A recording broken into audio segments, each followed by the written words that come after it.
मुझे ऐसा विचार आया कि मुझे सिंध हमारा नज़दीकी क्षेत्र है, तो सिंध पे हमें कुछ ना कुछ लिखना चाहिए। हमारा जो ब्रिटिश इंडिया जो था, बलूचिस्तान कभी उसका हिस्सा नहीं रहा। पाकिस्तान का 44% हिस्सा जो है बलूचिस्तान है। जो आप ऑपरेशन की बात कर रहे हैं, दबाव की जो बात कर रहे हैं, वहाँ के लोगों के संघर्ष की बात कर रहे हैं, एक चीज़ हम अगर समझना चाहें तो ऐसा क्या एक टॉपिक है या बिंदु है जो जिससे हम ये समझ सकते हैं कि हाँ, इस लेवल तक इन लोगों के साथ अन्याय हो रहा है? अगले 4 साल मैंने जो है वो बलूचिस्तान से जुड़े हुए सभी विषयों पर, किताबों पर, उस पर जो है मैंने बिल्कुल फोकस करते हुए तय किया कि मैं बलूचिस्तान पे लिखूंगा। अपने आप में एक मुल्क को पाकिस्तान ने जो है वो हथिया लिया, कब्जा कर लिया। चाहे उसके विचार को दबाने की बात हो, चाहे उस पर जुल्म करने की बात हो, चाहे उसकी आइडेंटिटी ख़त्म करने की बात हो। पाकिस्तान में सबसे जो बुरे हालात में जो कोई व्यक्ति रह रहा है वो आज बलोची है।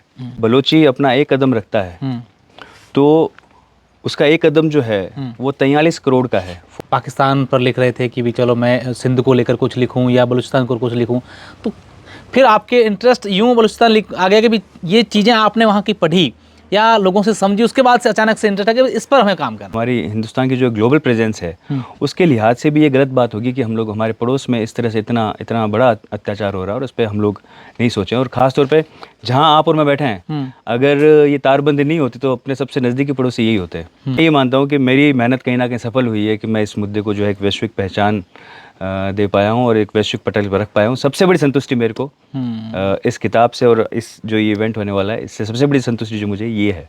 चाहे आपके कारगिल की बात करें या फिर इस किताब की बात करें, रक्षा, विदेश, इन तमाम चीज़ों में आपको इंटरेस्ट क्यों है, या ये आपकी एक जो कहानी वो कैसे शुरू हो जाती है? लगातार हम लोग देख रहे हैं कि अपना व्यवसाय, राजनीति के साथ साथ में आपकी लेखन की जो प्रक्रिया है वो कंटिन्यू है, चाहे बड़े बड़े आर्टिकल्स की बात कर लें या किताबों में, न्यूज़पेपर में, तो कैसे समय मैनेज कर पाते हैं कि या ये एक रुचि है कि हाँ भाई मुझे ये तो करना ही है? या फिर जैसे फील्ड में मैं आज के समय लगभग 8 से 9 घंटे फील्ड में होता हूँ, क्योंकि वो मुझे पसंद है, उसमें मुझे अच्छा लग रहा है लोगों से मिलना और आपको मेरा शुरू से जुनून रहा है। कैलिफोर्निया जाने को लेकर कितने उत्सुक हैं कि वहाँ जाऊँगा और मेरी किताब की वहाँ।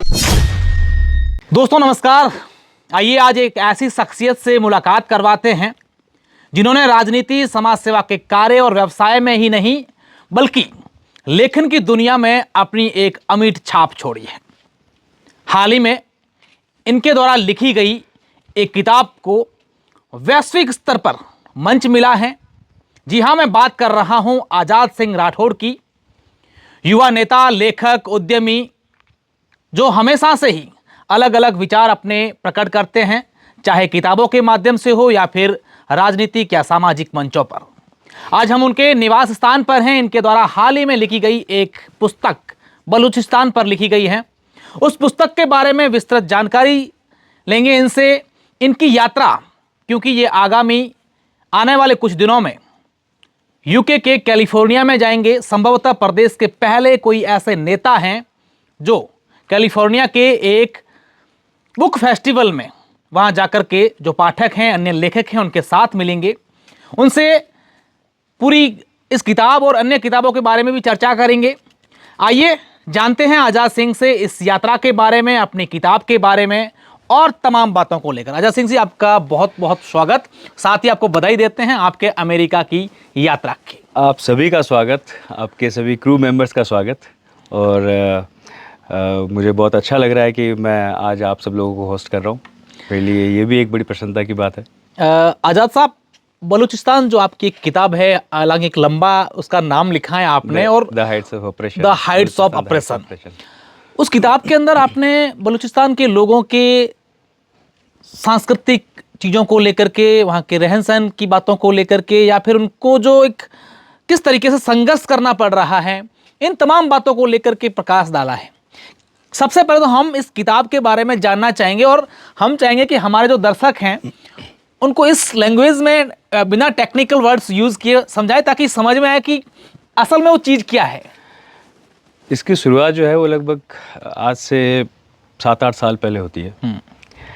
चूँकि मैं कई अंतर्राष्ट्रीय विषयों पर लिखता रहता हूँ और अपने यहाँ पर भी, राजस्थान में भी, हिंदुस्तान में भी, हमारा जो नज़दीकी क्षेत्र है सिंध, इससे जुड़े हुए लोग यहाँ काफ़ी हैं। तो हमारे बीच में हमेशा चर्चा होती थी, तो मुझे ऐसा विचार आया कि मुझे सिंध हमारा नज़दीकी क्षेत्र है, तो सिंध पे हमें कुछ ना कुछ लिखना चाहिए और सिंध का जो मूवमेंट चल रहा है उस पर भी लिखना चाहिए, सिंध के कल्चर पर भी लिखना चाहिए। तो जो मेरे सिंधी मित्र हैं, जो कई विस्थापित वहाँ से हुए हैं यहाँ पर, वो भी हैं और कई यहाँ भी रह रहे हैं लंबे समय से, उनके साथ चर्चा होने के बाद मैंने ये तय किया कि मैं सिंध पे लिखूँगा। वो लिखते लिखते अचानक जो है बलूचिस्तान उसमें से एक विषय आता है। जब आप पढ़ना शुरू करते हैं पाकिस्तान को तो बलूचिस्तान आता है, तो उसमें मेरा इंटरेस्ट थोड़ा मुझे ज़्यादा इंटरेस्ट जगा और उसका नतीजा ये हुआ कि अगले 4 साल मैंने जो है वो बलूचिस्तान से जुड़े हुए सभी विषयों पर, किताबों पर, उस पर जो है मैंने बिल्कुल फोकस करते हुए तय किया कि मैं बलूचिस्तान पे लिखूँगा। और बलूचिस्तान की कहानी बहुत रोचक है और बलूचिस्तान अपने आप में भी बहुत ही एक ऐसी जगह है जहाँ पर इसको आप इस तरह समझ सकते हैं कि पाकिस्तान का 44% हिस्सा जो है बलूचिस्तान है। ओके। यानी आधा पाकिस्तान जो है बलूचिस्तान है, पर जनसंख्या जो है वो मात्र 6% है। ओके। तो एक तो अपने जैसा इलाका हो गया जहाँ पर ज़मीन ज़्यादा और लोग जो हैं बसावट कम। हाँ।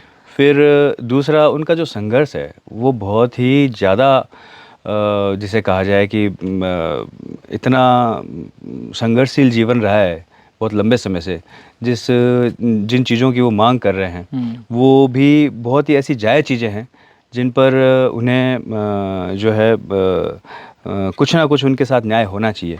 अन्याय आप इस बात से समझ सकते हैं कि जो हमारा, मैंने इस चीज़ को किताब में भी उल्लेख किया है कि हमारा जो ब्रिटिश इंडिया जो था, ओके, बलूचिस्तान कभी उसका हिस्सा नहीं रहा, या उस समय तत्कालीन कलात कभी इसका हिस्सा नहीं रहा। पर आज़ादी के बाद हुआ ये कि जब हमारे 2 मुल्क बने, भारत और पाकिस्तान, पाकिस्तान ने कलात पर जो है एक तरह से कब्जा कर लिया और वो काबिज हो गया उस पर। तो ये इसे आप कह सकते हैं कि एक तरह से एक अपने आप में एक मुल्क को पाकिस्तान ने जो है वो हथिया लिया, कब्जा कर लिया। तब से उनका संघर्ष लगातार जारी है। अच्छा सर, एक चीज़ अगर हम समझें, एक पर्टिकुलर एक किस्सा आप सुनाएं या एक वहाँ की जो आप ऑपरेशन की बात कर रहे हैं, दबाव की जो बात कर रहे हैं, वहाँ के लोगों के संघर्ष की बात कर रहे हैं, एक चीज़ हम अगर समझना चाहें तो ऐसा क्या एक टॉपिक है या बिंदु है जो जिससे हम ये समझ सकते हैं कि हाँ इस लेवल तक इन लोगों के साथ अन्याय हो रहा है? पाकिस्तान में सबसे जो बुरे हालात में जो कोई व्यक्ति रह रहा है वो आज बलोची है। चाहे वो उसके लिए मूलभूत सुविधाओं की बात हो, चाहे उसके विचार को दबाने की बात हो, चाहे उस पर जुल्म करने की बात हो, चाहे उसकी आइडेंटिटी ख़त्म करने की बात हो। ओके। और इस बात को भी हमें समझना होगा कि कहते हैं कि जब बलोची अपना एक कदम रखता है तो उसका एक कदम जो है वो 43 करोड़ का है, 43 करोड़। किस तरह से? उसके अंदर जितनी रिसोर्सेज हैं, मिनरल्स हैं बलूचिस्तान के अंदर, वो पाकिस्तान तो क्या कह सकते हैं कि वर्ल्ड के कई ऐसे कंट्रीज़ हैं जिनके पास नहीं होगी जितनी रिसोर्सेज उनके पास में हैं। पर उनको इसका कोई फ़ायदा नहीं है। लिटरेसी रेट 0 है, एजुकेशन के नाम पे कुछ भी नहीं है, इंफ्रास्ट्रक्चर नहीं है, ह्यूमन राइट्स का सबसे ज़्यादा वॉयलेशन वहाँ पर है। आज भी वहाँ पर हज़ारों लोग जो हैं गायब है। गायब से आप समझ सकते हैं कि ना तो ये किसी को पता है कि वो ज़िंदा हैं या मर गए हैं, न जाने कहाँ हैं। तो ये जो सारी चीज़ें हैं ये बलूचिस्तान को अपने आप में एक बहुत ही एक विश्व पटल पे एक ऐसी जगह पर रखता है जहाँ सबसे ज़्यादा अन्याय, सबसे ज़्यादा शोषित, सबसे ज़्यादा जिनको दबाया गया है और जिनके हकों को कुचला गया है, मैं ये मानता हूँ कि वो बलूचिस्तान के लोग हैं। अच्छा, जब आप उस पर लिख रहे थे, पाकिस्तान पर लिख रहे थे कि भी चलो मैं सिंध को लेकर कुछ लिखूं या बलूचिस्तान को कुछ लिखूं, तो फिर आपके इंटरेस्ट यूँ बलूचिस्तान आ गया कि भी ये चीज़ें आपने वहाँ की पढ़ी या लोगों से समझी, उसके बाद से अचानक से इंटरेस्ट आ गया इस पर हमें काम करना? हाँ, दूसरा एक चीज़ आप ये भी समझिए कि अभी हम लोग जहाँ पर हैं या हमारा जैसलमेर का जो हिस्सा है, सीमावर्ती हिस्सा है, बॉर्डर के गांव कह सकते हैं, वहाँ से 165 किलोमीटर दूरी है।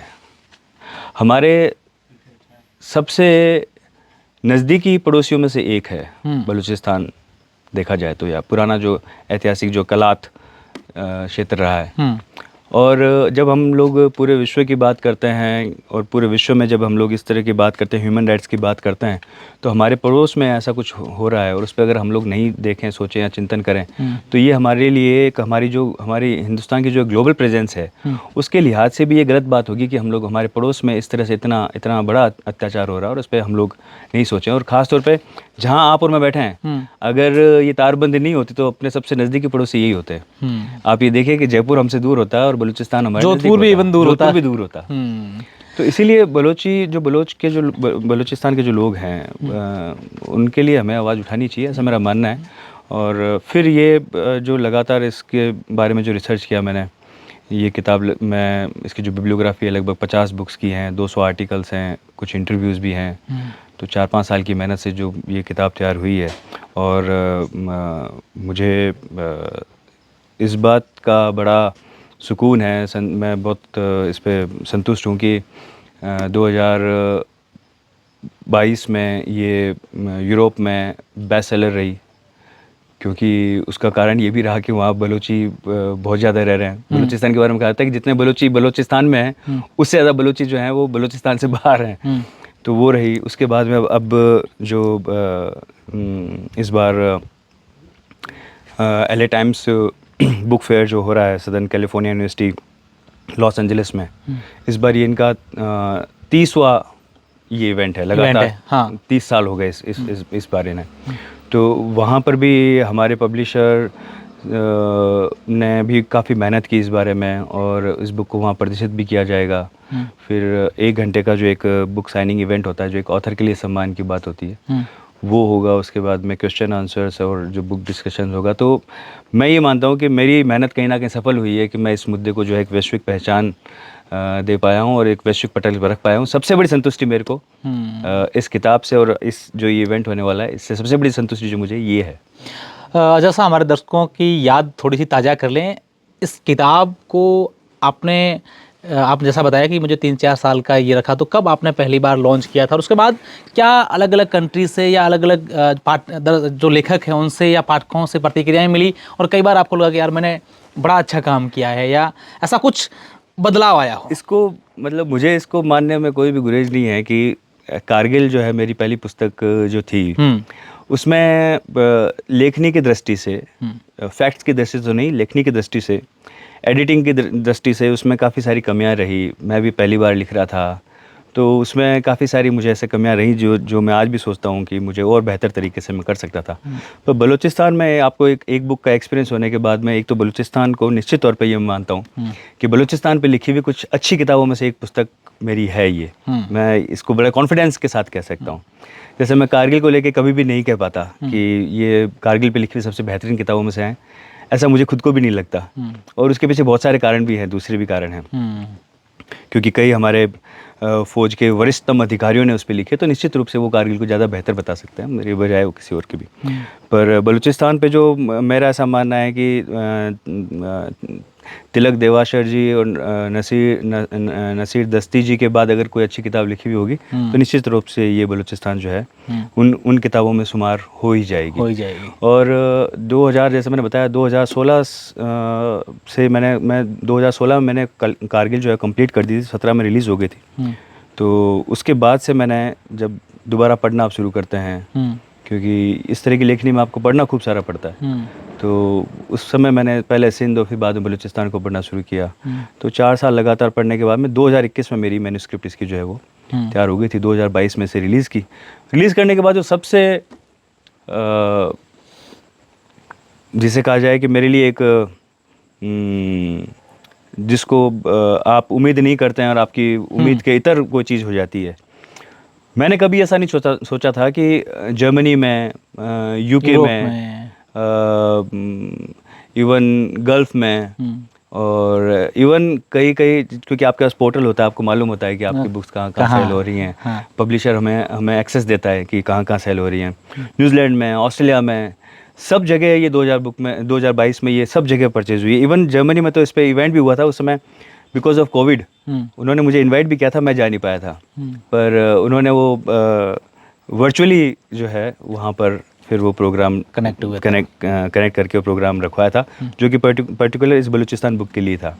तो ये एक बड़ा जो है एक सुकून देने वाला भी था, और आपके लिए एक नई चीज़ भी होती है कि आप को अचानक से जिसकी आप उम्मीद नहीं थी कि आपकी किताब मुझे जो एक मेरा था कि मेरा एक रीडर जो है वो हिंदुस्तान का है, हिंदुस्तान में बिकेगी, हिंदुस्तान के लोग ही खरीदेंगे।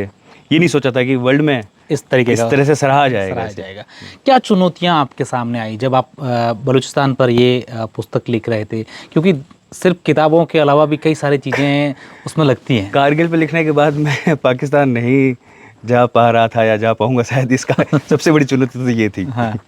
फिर एक ऐसे विषय पे जिसको आपने पहले कभी नहीं पढ़ा होता है, उसे पढ़ने के लिए फिर कुछ ऐसा गाइडेंस भी मिला, कुछ ऐसे मेंटर्स भी मिले जिन्होंने बताया कि किस तरह की इस पे बुक्स पढ़नी चाहिए। तो जो इस बुक के जो बिब्लियोग्राफी है वो हर एक दशक की है। मतलब इसमें बिब्लियोग्राफी है जो वो 1910 और 1920 के बीच का भी है, 20 से 30 का भी है, जो किताबें उस समय भी, यानी इतनी पुरानी किताबों का भी रेफरेंस इसके अंदर है।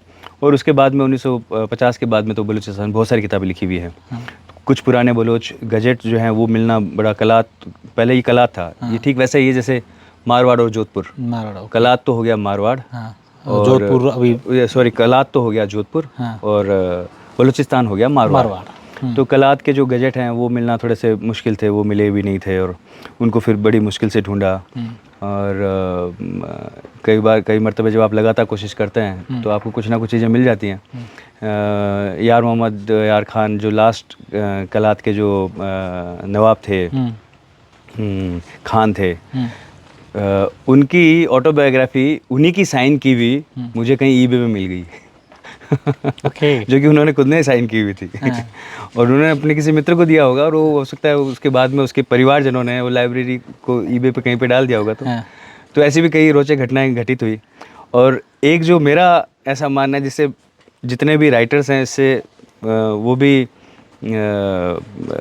वो समझ पाएंगे, या फिर उनके साथ भी ऐसा होता होगा कि जब आप इतना ज़्यादा रिसर्च करते हैं और पढ़ते हैं उस पर लगातार, तो बी से शुरू होने वाली अगर सपोज उस पर कहीं पे अगर BAL इस तरह से अगर कुछ किसी शॉप का भी नाम है तो आपको बलूचिस्तान दिखना शुरू हो जाता है। तो इस नाम को लेकर के, इस क्षेत्र को लेकर के पूरे विश्व स्तर पर की शोषण को लेकर के, मानव अधिकारों के हनन को लेकर के एक ट्रेंड सा, एक वायरल सा ये पूरी चीज़ हो चुकी है। जैसा लगातार इसमें 4 मरतबा ऐसा हुआ है जब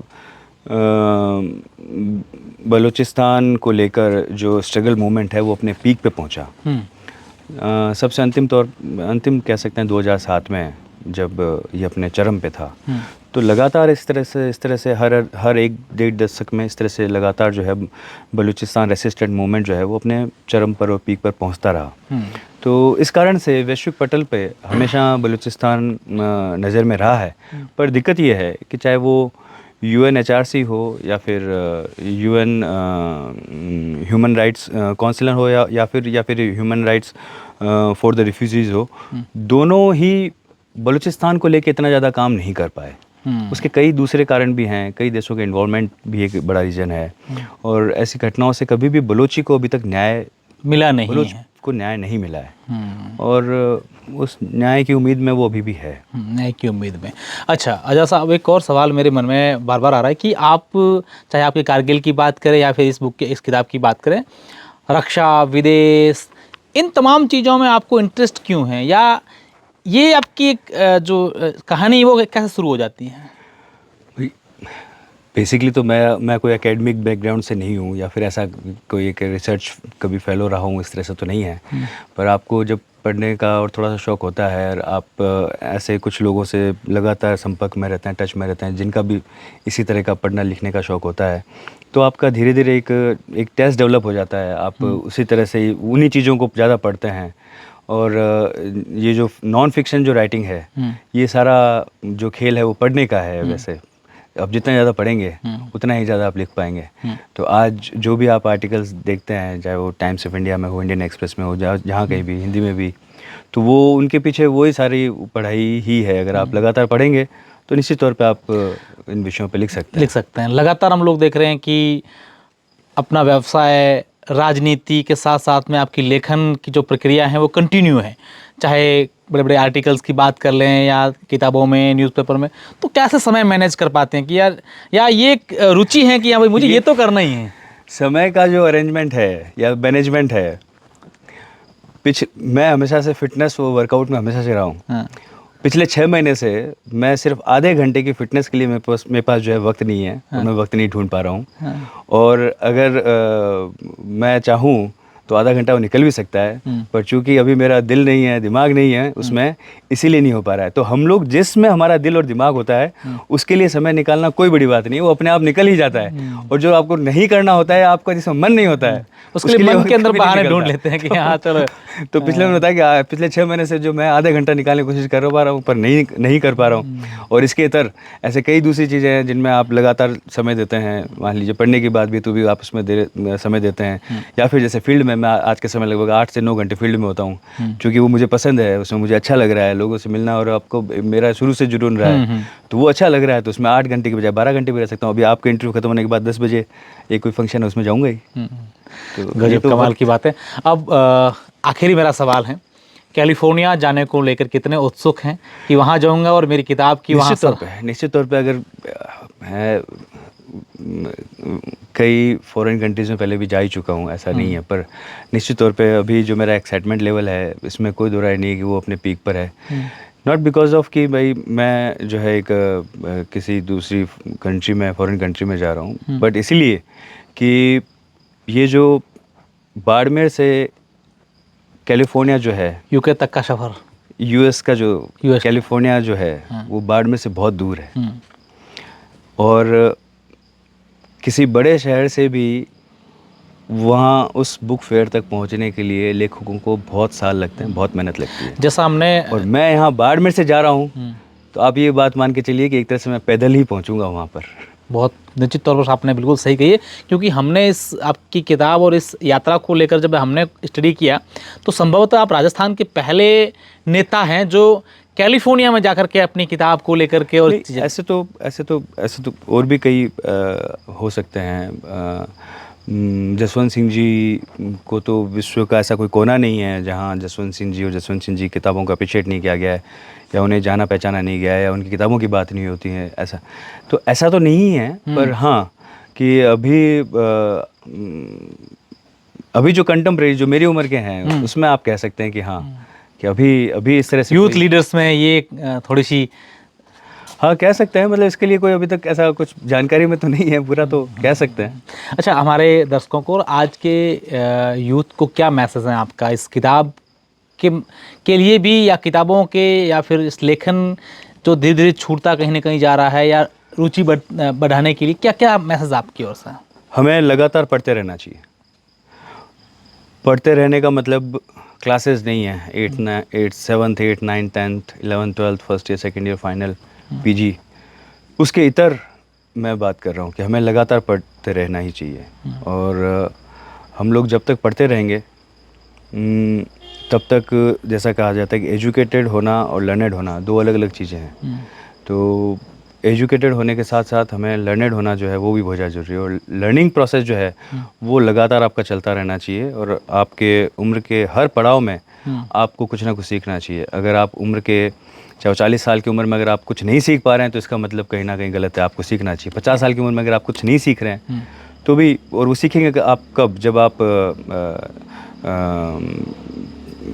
अच्छी किताबें पढ़ेंगे, जब आप अच्छी नॉलेज को इकट्ठा करेंगे, तभी आपका लर्निंग प्रोसेस चालू हो सकता है। तो लर्निंग प्रोसेस हमें हमेशा जारी रखना चाहिए, चाहे वो किसी भी फील्ड में हो, चाहे वो पॉलिटिशियन हो, चाहे वो स्पोर्ट्समैन हो, चाहे वो जर्नलिस्ट हो, मीडिया से जुड़ा हुआ हो, या बिजनेसमैन हो, सभी को लर्निंग लगातार चालू रखनी चाहिए। निश्चित तौर पर राजा सिंह जी का साफ तौर पर कहना है कि जीवन का हर एक दिन आपको सीखने का मौका देता है, और आपको इस सीखने के मौके को नहीं गंवाना है। सीखोगे तो आगे बढ़ोगे। आज के कार्यक्रम में बस इतना ही, दीजिए इजाज़त, मिलते हैं बहुत जल्द।